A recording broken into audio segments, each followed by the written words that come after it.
goes from the minuscule to the grand. So on the minuscule, you're at a board meeting and somebody turns to you and says, oh, Deborah, would you mind taking notes? And you think, am I going to be a jerk?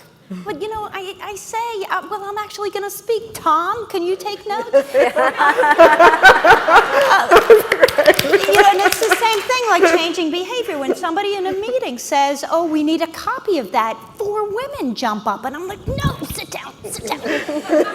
Let somebody else go get that copy. The most annoying thing I have to say no to is when peers, other VCs, founders that I talk to, men in the industry, flat out proposition me for sex. And I'm like, no, absolutely not.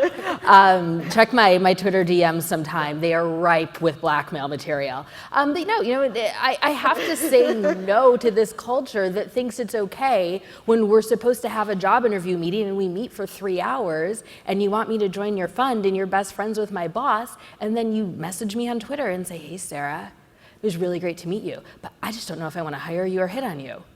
You're a married dude and you're ugly. And that's a real thing, right?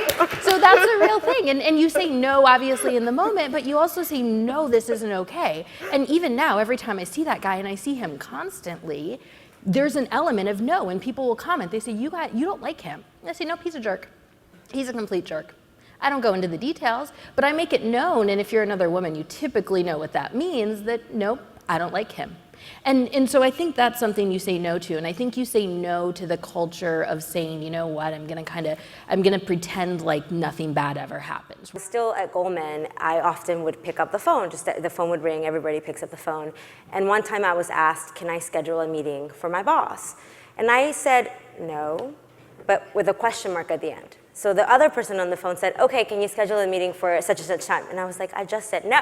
But I realized that I had a question mark attached to my no. So 2 things I would say about saying no is, 1, if you want to say no, actually say no. Don't attach a question mark at the end of it. And the other very effective way to say no is to say no with a solution. No, but, no, and here is a solution. So that the no is a no for you, but that doesn't mean that somebody's just going to think you're a naysayer. Somebody actually thinks you're very effective in how you think.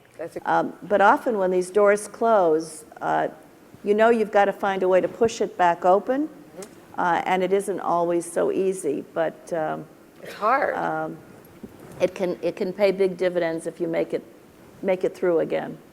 And you say, okay, so white men are about 30% of the population of the world. And when it comes to tech, they dominate 96% of the jobs, 94% of the jobs. They're either naturally better, stronger, more intelligent, better looking, cooler, and all these things, or something's wrong. And so you just kind of eventually start saying, no, I don't think this is natural. No, I don't think this is okay. And no, quite frankly, I'm going to push back and ask why this keeps happening.